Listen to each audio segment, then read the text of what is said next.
žurist sem bil. Tako da tudi zdaj sem samo na malo drugačen način.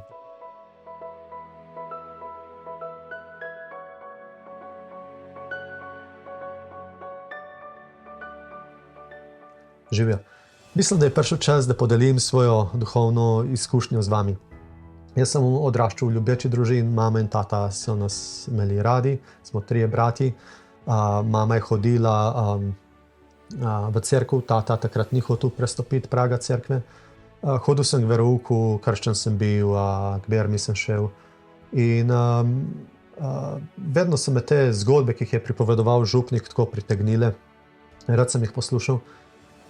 Ko sem šel enkrat v srednjo šolo, se je začelo malo bolj žuristično obdobje. Začeli smo kaditi, piti, travo smo začeli kaditi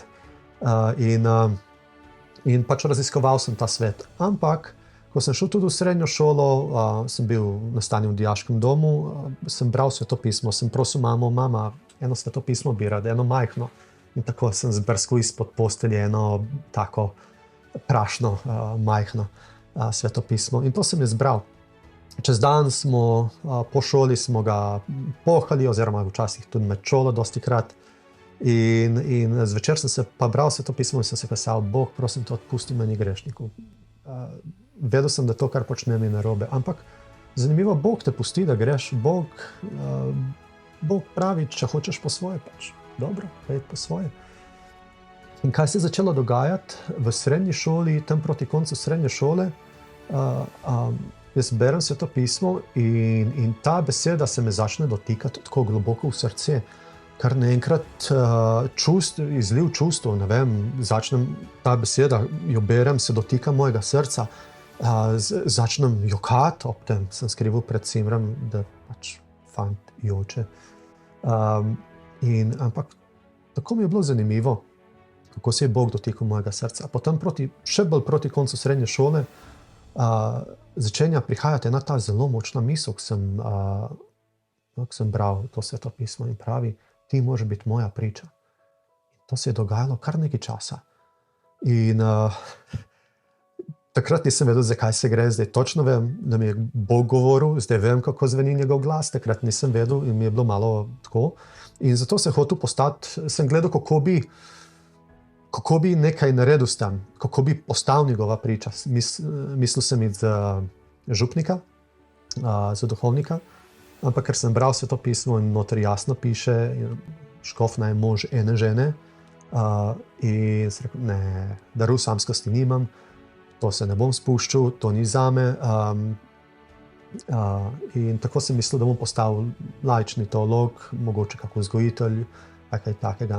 Ampak potem, ko sem končal srednjo šolo, sem šel v Kanado in sorodniki so hodili v Binkošno cerkev, to je protestantska cerkev. In tam sem spoznal nekaj novega, Božjo prisotnost. Tam sem spoznal, da je Bog deluje noter med kristjani, noter v cerkvi, sicer zelo drugačna cerkev kot tukaj, na zelo drugačen način se izraža to vero. Ampak, v glavnem, dal sem se krstiti.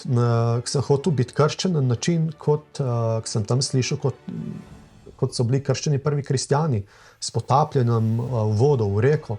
Sem rekel, hočem. Prej sem se dal krstiti, oziroma kot otrok, pač se nisem imel zbere, starši so me rekel, dali krstiti, ampak zdaj sem pa sam hotel.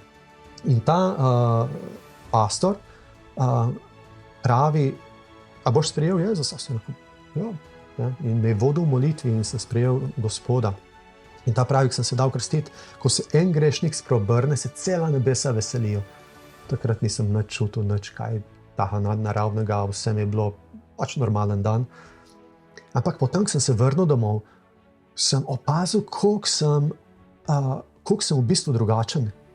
Željek sem jih imel prej, da, ne vem, zažure, da pohamo. Totalno so padle stran. In ko sem prišel domov, sem spoznal, koliko sem postal drugačen praktično čez noč. Takrat nisem vedel, kaj se je zgodilo z mano, ampak zdaj vem, ne, pač moj duh se je na novo rodil. Popolnoma sem se spremenil. Moji prijatelji to takrat so me gledali, pač so gledali malo čudno, kaj se je zgodilo z mano. Ampak ja, totalna sprememba.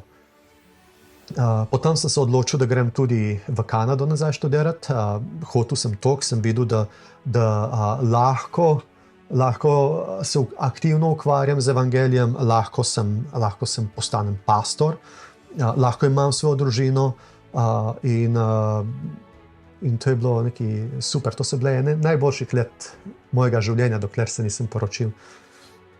Zdaj so še boljša. In ko sem končeval faks, tako je bilo zanimivo. Jaz sem šel študirati smer misionarstvo za misionarja, ampak ko sem končal faks, me je Bog poslal nazaj domov, nazaj v Slovenijo. Jaz nisem mislil, da se bom vrnil, ampak Gospod me je poslal nazaj in da začnem delo tukaj, da začnem govoriti ljudem, Bog je živ, Bog je aktiven v vaših življenjih, Bog je aktiven v mojem življenju. Tukaj tega nisem nikoli nisem izkusil Božje prisotnosti, Božje bližine, Božjega dotika. In tukaj ljudje vidim, z vsem srcem verujo Gospodu, z vsem srcem ga kličejo, z vsem srcem ga slavijo. In Božja obljuba je, dal sem vam bom razodeti takrat, ko me boste iskali s celim srcem. Ja, z Gospodom je fascinantno, res je nekaj neverjetnega. Ne, da samo on vodi življenje, ampak v njegovi prisotnosti je nekaj najboljšega, kar lahko človek doživi. Eno tako izkustvo sem ga imel, samo v 3 smo molili pri stricu in teti praktično doma, ker smo pač take karizmatične narave, smo molili tudi v jezikih. In tak neverjeten Božji mir, tak nadnaraven, nikoli prej nisem kaj takega doživel, je padel name. Ta spokojnost, mir. Jaz sem bil čist paf. Kaj je to? Ampak je bilo tako wow, tako lepo wow. In sem rekel, to je nekaj neverjetnega. In ta klic, ki sem ga imel v srednji šoli, moraš biti moja priča, je izginil, te misli so izginile, ta Božji glas je izginil, ko sem se odzval na to, kar me je klical. In zdaj zvesto govorim ljudem, Bog je zvest, pridite se, naučite se več o Bogu. Bog te ima rad, Bog hoče vstopiti v tvoje življenje, on ti hoče pomagati. Ne pomagati samo v tem življenju, ampak pomagati tudi, da prideš do večnega življenja. In Bog je fascinanten. On nas ima rad, on nas vodi, on prihaja nam na pomoč in življenje z Bogom, bom rekel, tip-top, najboljše. Prej, ko smo ga pohali v srednji šoli, ko smo ga žurali, nič od tistega se ne more primerjati s tistem, kar daje Bog. Nobena substanca. Res, on je neverjeten. In ja, Bog hoče tudi tebi dati to. Bog hoče stopiti tudi v tvoje življenje. Bog ti hoče dati novo življenje. Bog ti hoče dati večno življenje. In če ga želiš sprijeti, mu lahko samo rečeš, sprijemam. Sprijemam te, Jezus, pridi v moje življenje. Bodi moj Gospod in moj odrešenik. In verjemi mi, če ti to poveš z iskrenim srcem, z iskrenimi besedami, on bo definitivno stopil v tvoje življenje, kot je v moje. On me je potegnil ven iz jame, kamor sem padel, in mi dal nekaj novega, nekaj dragocenega. In on je pripravljen to storiti tudi zate.